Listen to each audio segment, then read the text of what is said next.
New right now at 5. It is a controversial plan that's been opposed by those on the right and the left, but today, Governor Ron DeSantis is supporting it. It is known as E-Verify. It would require all Florida companies to check the legal status of workers, and today the governor called on the legislature to pass it in 2020. Eyewitness News political expert Christopher Heath joins us now live in studio. And Chris, this plan is opposed by immigrant rights groups as well as big businesses. Greg, it is, and it's because those on the left say cracking down on immigrant labor will push the community further into the shadows, while big business, specifically agriculture, construction, and tourism, rely on cheap immigrant labor. Even still, E-Verify was a pillar of Governor Ron DeSantis' campaign, and today he took the first steps to try and make good on a campaign promise.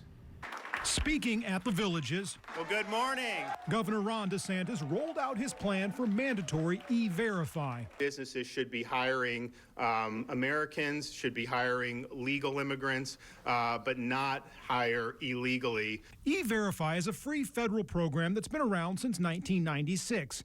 Right now, Florida employers can use it to check the status of workers, but they don't have to.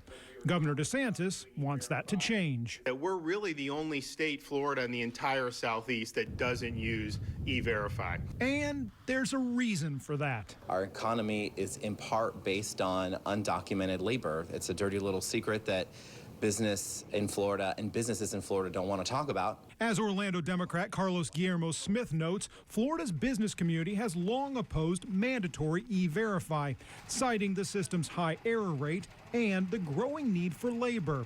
This creates an unlikely alliance between big business on the right and progressive politicians on the left, like State Representative Anna Eskamani. We don't want to continue to endanger the immigrant community by targeting them through policies that simply don't work.